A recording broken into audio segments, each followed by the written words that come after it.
welcome back to Cooking with the Unicorn. So today we're going to do a dish I call chili chicken. It has some Asian inspired flavors and it's really, really delicious.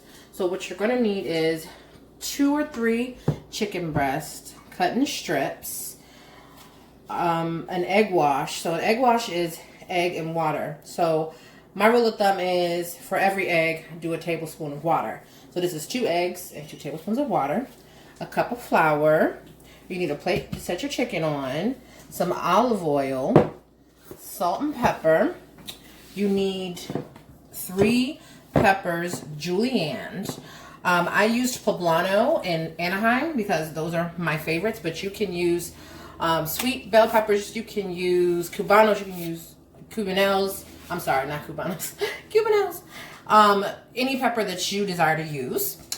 About a 1/4 of a cup of soy sauce, a 1/2 cup of chicken broth, 1 can of tomato paste, 3 cloves of garlic minced, and 1 or 2 hot chili sliced up. I used a red jalapeno for this one, but you can use cherry peppers. You can use regular jalapenos, you can use serranos, you can use Thai chilies, whatever, is your pepper of choice. All right, so let's get right on into this. So first we're going to season the chicken with salt and pepper. You don't need to over season it because the sauce is going to season the chicken for you. Now, as we notice, I'm using 1 hand for the chicken, 1 hand for the seasonings. So get real generous with that salt and pepper up in there. Make sure it's all covered.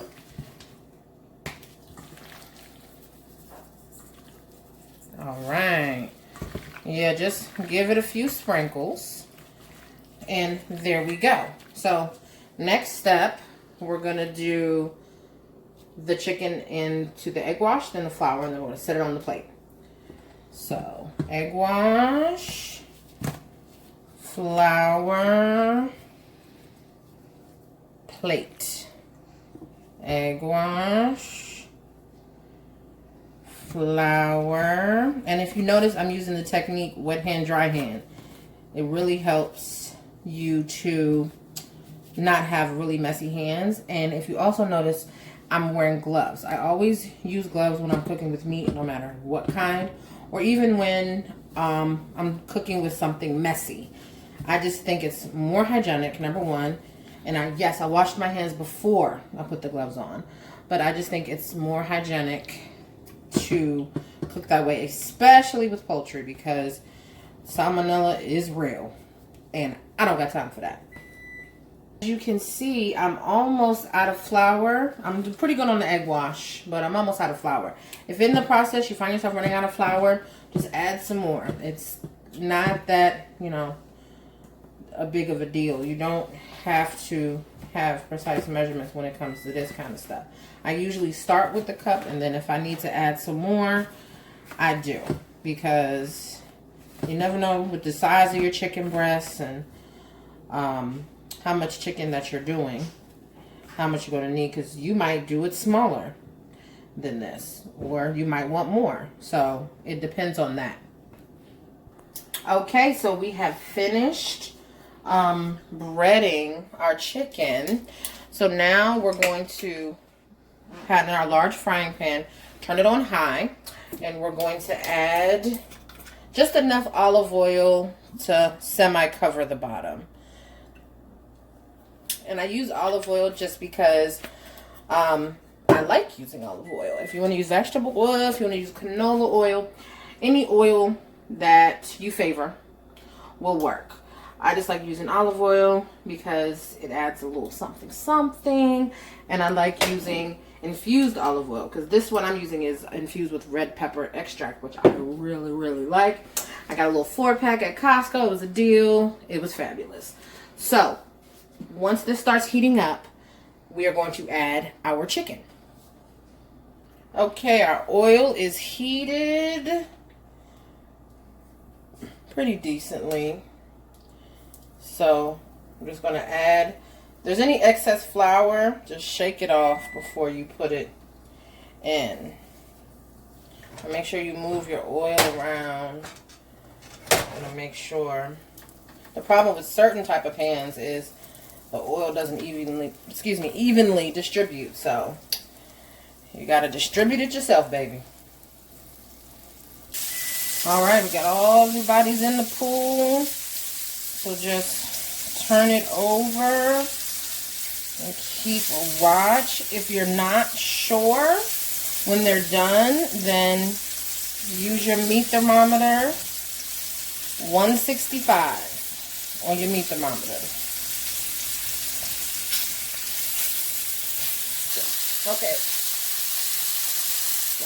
Okay, so the chicken is not quite finished, but that's when we add the peppers. The green peppers, not the hot peppers. So go ahead and add them in. If you want them to get soft, but not too soft. And you want to give them enough time to cook and do their thing. Now, if you feel like your chicken is cooking too quickly and getting too brown, you can turn the heat down to medium if you're more comfortable with that. Alright, so our chicken and our peppers are done. And a few of them got a little blistery, which I like. So that adds a lot of flavor. So I'm going to pour them in this bowl. But I'm not going to get rid of this pan. I'm about to use it again. Now first, we're going to add our soy sauce. And then we're going to add our garlic. And we're going to stir it around.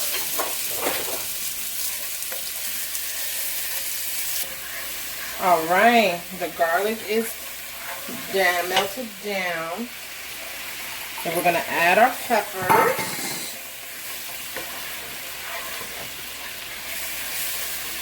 So we're going to let the peppers cook in the soy sauce for, I'll say, 1 to 2 minutes before we add the rest of our ingredients.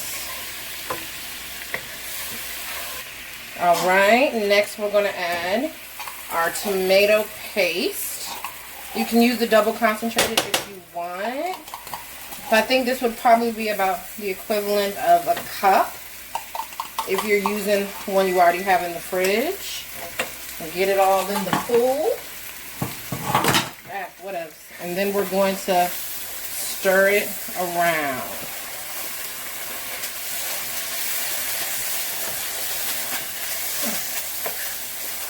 Now, you see how it's like coming all together? Now we need to add our last ingredient, which is chicken broth. Now the chicken broth is going to thin out this liquid while the tomato paste is going to thicken it up. So we're going to let it cook for about 2 to 3 minutes. Alright, so the mixture was still a little too thick. So I added about another cup of chicken broth. And look at that. It's all nice and yummy num-nums. Alright, so now I'm going to take our chicken and peppers that we took out and add it back into our mixture. So you want to stir to coat all of the chicken with our chili mixture.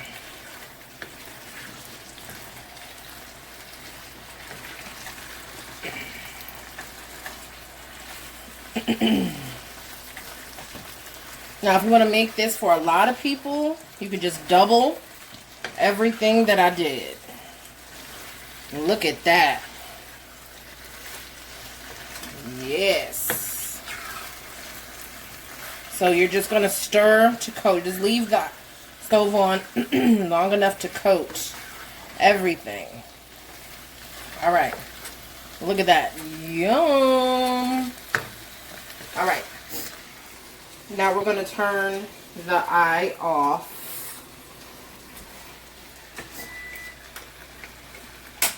All right. This has been chili chicken. You can serve it over rice. Shoot, you could probably serve it over pasta if you really wanted to.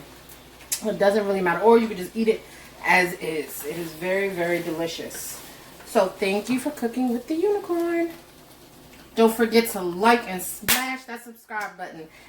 And let me know that you want to see me do more videos. And also, in the comments, let me know some dishes that you don't know how to cook that you would want to see me cook.